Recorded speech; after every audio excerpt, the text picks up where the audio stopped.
Minutitos de programa aquí en Marcha de Gigantes. Y decíamos que el programa de hoy, desde la editorial hasta todo lo que hemos venido analizando, tenía mucho que ver con los medios, con las redes, con lo que vamos a hacer en un par de semanas en el tercer cumpleaños de la radio. Y alguien que hace bastante tiempo viene haciendo reflexiones respecto de cómo están jugando las redes sociales, la construcción de narrativas, la construcción de relatos. Y que me parece que ha sido muy claro en sus opiniones y en marcar cuáles son o por dónde hay que leer muchas de las cosas que suceden, y que no casualmente fue veedor en las elecciones en Venezuela. Es Juan Carlos Monedero, politólogo y docente universitario y escritor, y reflexiona y hace un montón de cosas, español de nacimiento, pero que está en Caracas y que tiene la gentileza de conectarse para charlar y analizar o reflexionar un ratito algunas de las cosas que hemos venido charlando en el programa. Juan Carlos, un gusto. Nicolás San Pedro y el resto de Marcha de Gigantes de este lado. ¿Cómo estás? Un saludo a todo el equipo. ¿Cómo estáis? Bien. Primero, gracias por el trabajo que están haciendo para tratar de desarticular la gran operación mediática que está viviendo Venezuela hoy por hoy. Y te comentaba cuando te proponía charlar unos minutos, que me parecía, y lo decíamos hoy en el programa, que lo que sucede en Venezuela, lo que pasó en Gran Bretaña hace unos días con el linchamiento a personas de color o migrantes, a raíz de una fake que había circulado o de elementos que eran mentira dentro de un hecho que sí lamentablemente sí sucedió, o lo que sucede en Gaza o lo que sucede en Ucrania. Todo me parece que, te decía que tiene un grado de relación muy grande, y algo de esto has escrito, que es precisamente cómo se construyen hoy las narrativas y cuán expuestos estamos a comernos cualquier mentira. Claro. Sí, es peligrosísimo, porque todas las contradicciones que tiene el capitalismo, que hemos estudiado tanto desde la academia, ¿no? Las tendencias a crisis que tiene de todo tipo, en la fase actual de crisis del modelo neoliberal, todo es con esteroides, ¿no? Todo es igual, pero como multiplicado, ¿no? Porque también los desarrollos tecnológicos va varios cuerpos por delante de nosotros, siempre. Con la radio, con la televisión, inicialmente cuando se empieza a construir la esfera pública en el siglo XVIII, que es la base de la democracia liberal, que es una democracia representativa donde tienes que elegir a unos representantes, y eso solamente tiene sentido en la medida en que tú puedes evaluar cuál es el desempeño que se ha hecho desde el gobierno y cuál es la oferta que se hace desde la oposición.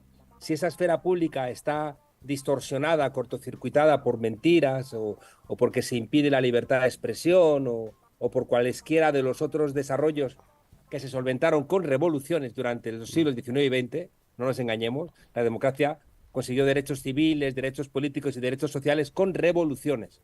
No fue que alguien se levantó por la mañana y dijo, he dormido muy bien, voy a conceder el sufragio universal, voy a coincidir la jornada laboral de 8 horas, voy a coincidir la libertad de culto, de expresión o de reunión. No.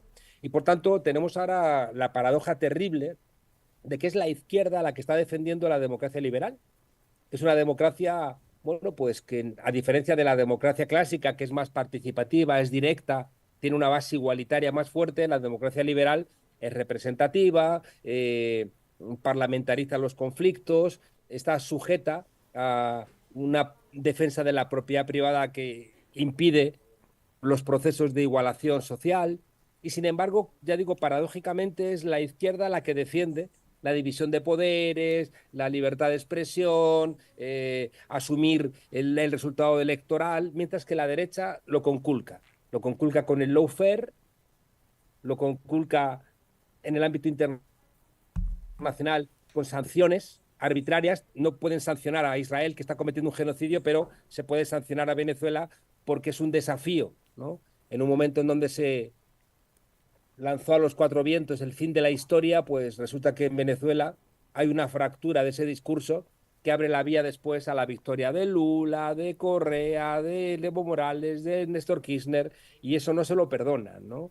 Entonces ya os digo que estamos en un momento donde la derecha que se beneficia de esa democracia liberal aplica lawfare, fake news, mentiras, incluso cuando, por supuesto, con una construcción de una esfera pública distorsionada internacional, y llegado el caso con la penetración por parte de la extrema derecha de los cuerpos y fuerzas de seguridad del Estado en todos nuestros países, sean los carabineros en Chile, sea la policía en España, sea, bueno, pues en Argentina otro tanto, ¿no? Entonces, si no recuperamos los elementos, o fijaos, la distorsión absoluta, ¿no? Millones y millones y millones nos comunicamos a través de las redes sociales y va un tipo como Elon Musk y la compra. Y compra Twitter y lo convierte, que ya lo era, en un vertedero absoluto, ¿no? Porque confunden la información con una mercancía. Y la información no es una mercancía. La información es un bien público que se puede suministrar de manera privada, pero con reglas para no convertirlo en pescado podrido. Y va Elon Musk y empieza a utilizar su propia red para sembrar cientos de bulos, millones de bulos con su capacidad de replique mentiras sobre, por ejemplo, Venezuela, ¿no? Entonces es como, hombre, o sea, mi sensación, y me tiene muy enfadado, es que ya de una manera muy descarada incumple las normas básicas de la democracia, ¿no? Entonces cayó la Unión Soviética, ellos piensan que ya no tienen que rendir cuentas a nadie ni a nada, mantienen de alguna manera el teatro de la democracia liberal, pero la incumplen constantemente. Aquí en Venezuela se va a unas elecciones con unas sanciones, ¿pero eso qué es? O sea, ¿cómo puede ir uno de los contendientes a unas elecciones cuando no le has permitido desde hace 7 años desarrollar políticas y hay apagones y vas a las elecciones con esos planteamientos? O sea, ¿cómo vas a ganar? Si vas a un combate de boxeo con las manos atadas a la espalda y al mismo tiempo la derecha es una derecha golpista. Es que parece que María Corina Machado se nos tiene que olvidar que fue una señora que alentó una intervención militar, que pidió la intervención de los Estados Unidos en el país, que apoyó el golpe de Carmona Estanga en su día. O sea, que esa señora es una golpista que alentó la lucha callejera y hay que presentarla como si fuera una suerte de Juana de Arco, pero que no, por favor. O sea, que es que hay una cosa también, y con esto termino, que es que decía en un artículo que saqué ayer de Jacobin que Venezuela es un ovni, en vez de un ovni es un objeto demonizado, nítidamente visualizable, ¿no? Y por tanto, se ha construido mediáticamente a Venezuela como el mal. Y cuando cualquiera en nuestros países quiere hacer una política de izquierda, sea una política sanitaria, educativa, de infraestructura, dicen bolivariano, bolivariano, y ya está, ya no hay que discutir más. Hasta Donald Trump llamó bolivariano a Biden, que ya es que hace falta desparpajo, ¿no? Entonces, claro, se construye ese aparato mediático que es Venezuela, te lo arrojan constantemente y ya no hay que discutir nada. No hay nada que discutir porque eres un bolivariano, ¿no? Y entonces, en el caso concreto ahora de Venezuela, hay un guión perfecto, ¿no? Se hace un ataque cibernético. Hay que recordar que en Venezuela las urnas son las máquinas, porque aquí históricamente siempre las urnas físicas hacían pucheraz, hacían trampas. Entonces, para evitarlo, son máquinas electrónicas encriptadas, que es imposible cambiar lo que la gente haya votado. Eso lo reconocen todos los expertos del mundo. Pero entonces hacen un hackeo muy fuerte por la tarde de las elecciones para impedir que lleguen los resultados. Previamente, la derecha ha falsificado los resguardos que salen cuando tú votas. Te sale un resguardo, ese resguardo lo metes en una caja de papel y al final la máquina saca un resguardo, ¿no? Que es un resguardo, no es el voto,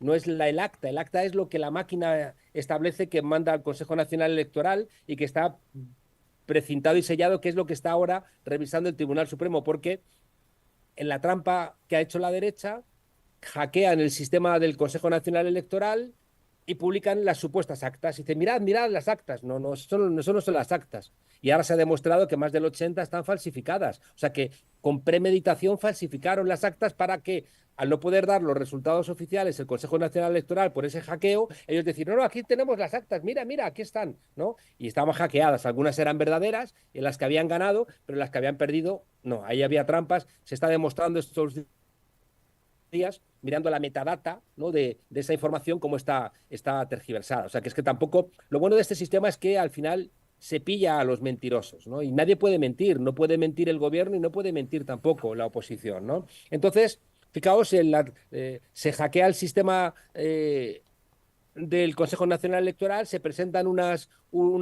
actas falsas y se llama a la noche a la destrucción y al caos a ver si conseguían 200 muertos como Nicaragua. Porque imaginaos lo que hubiera sido la presión internacional con 200 muertos. Pero Maduro da la orden de que no se reprima.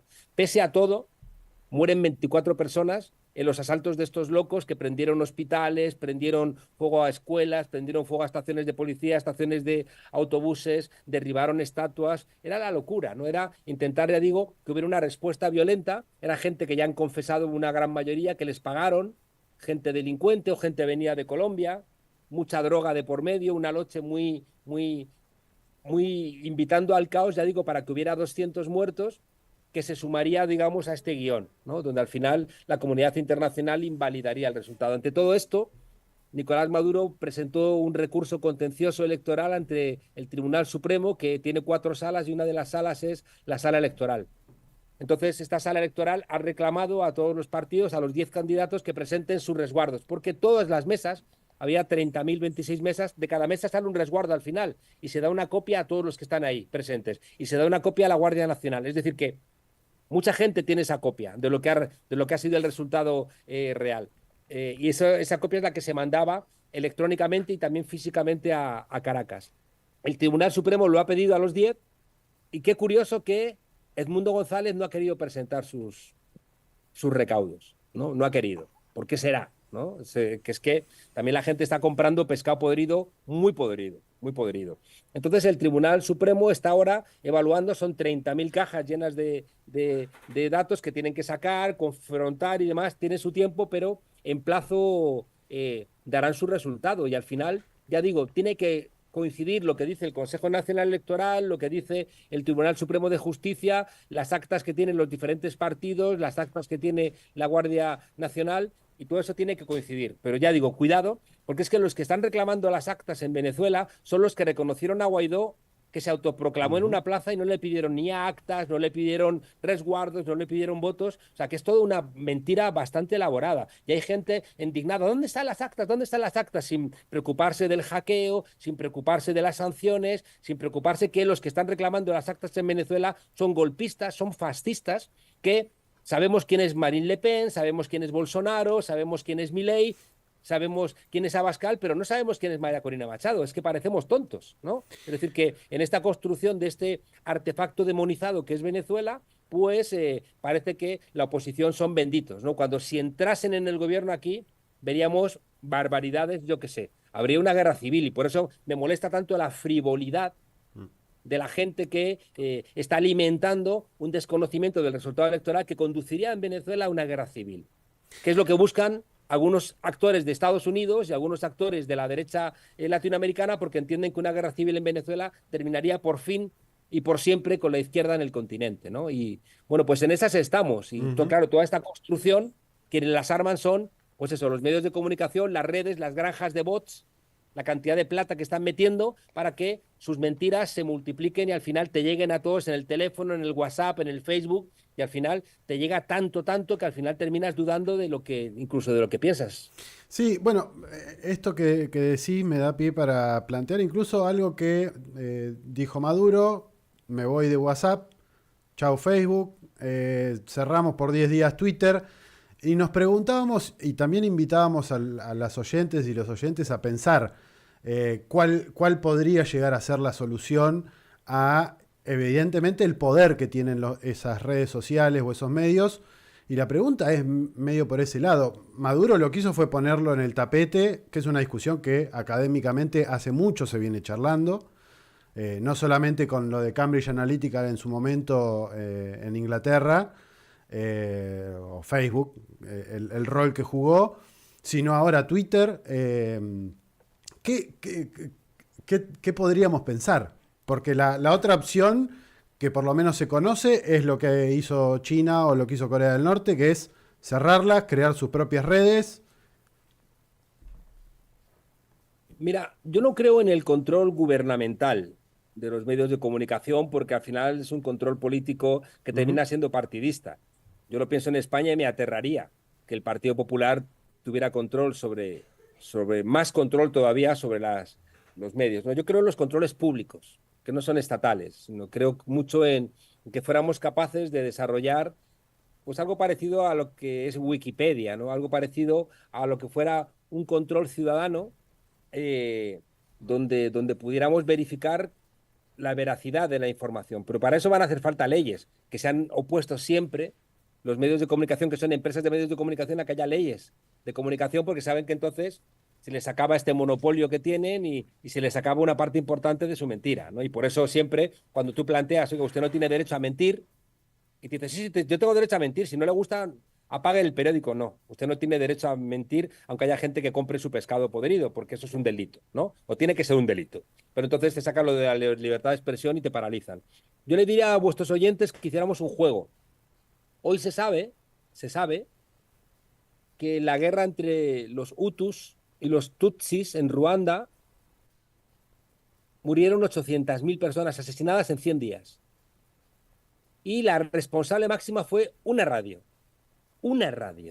la radio de las Mil Colinas, que fue la que envenenó a los Hutus, convenciéndoles de que los Tutsis eran sus enemigos de una raza diferente cuando eso no existe. Fue una diferenciación racial que se inventó Bélgica para mantenerlos divididos y poder hacer mayor control.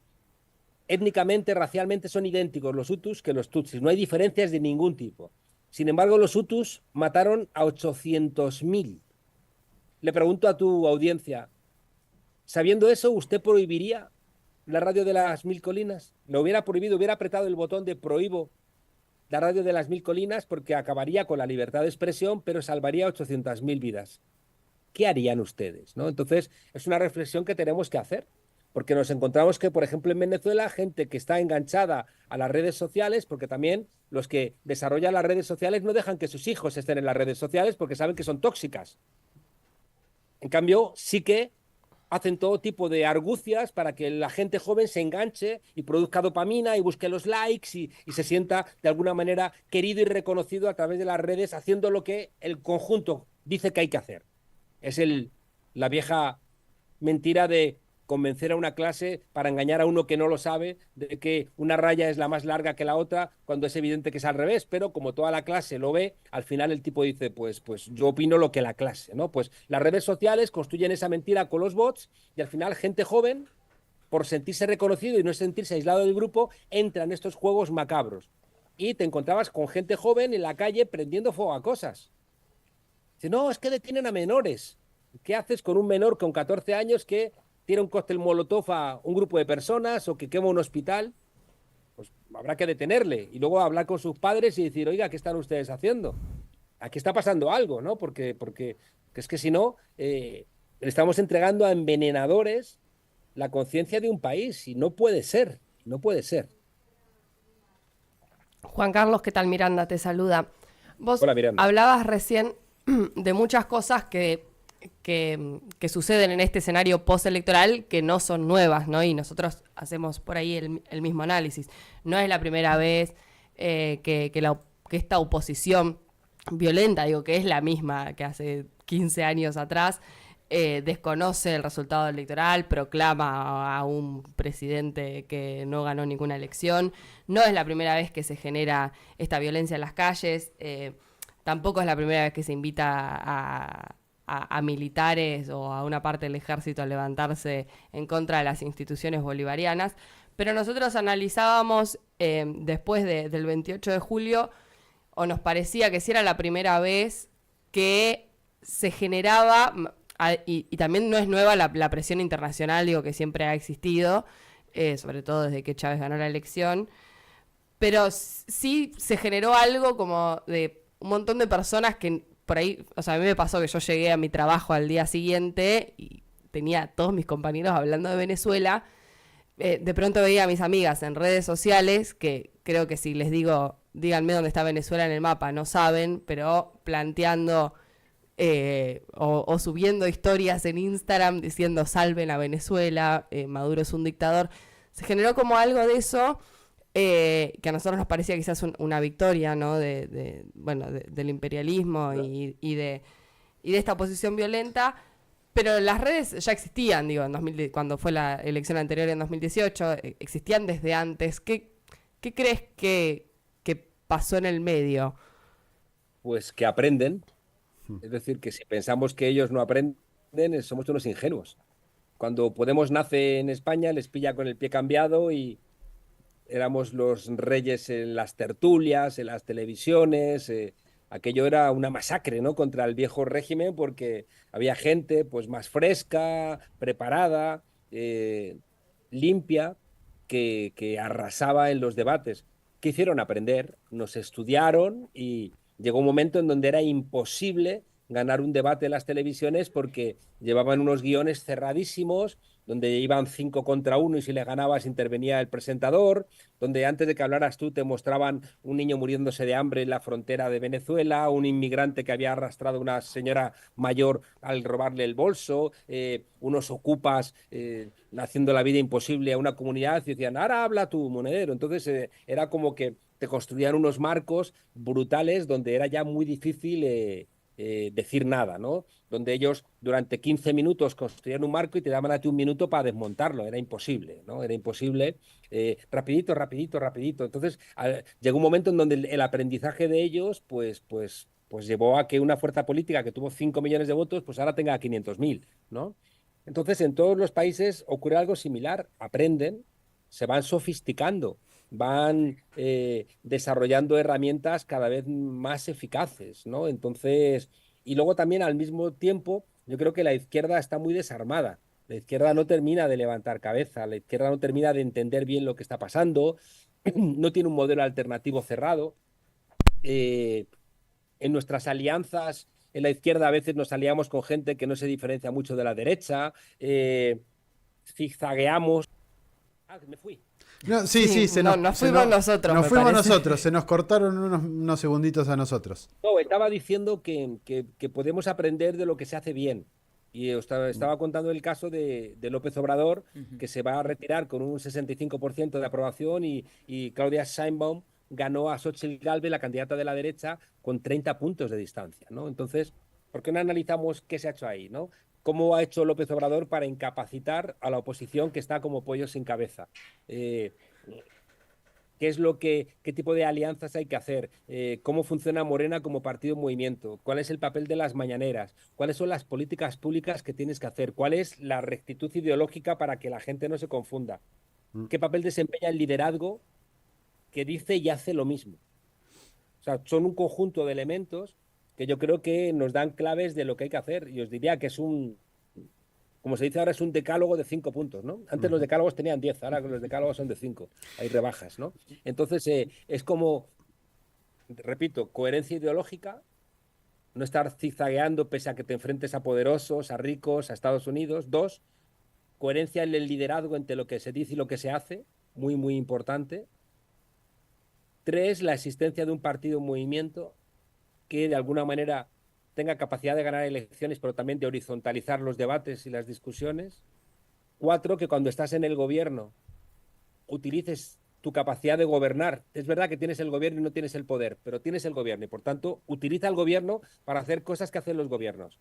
Pone en su sitio a los jueces, permite que el Parlamento legisle, organiza bien a la administración, frena la corrupción y en quinto lugar comunica en 2 direcciones. Comunica en los medios y en las redes, pero comunica también en la calle.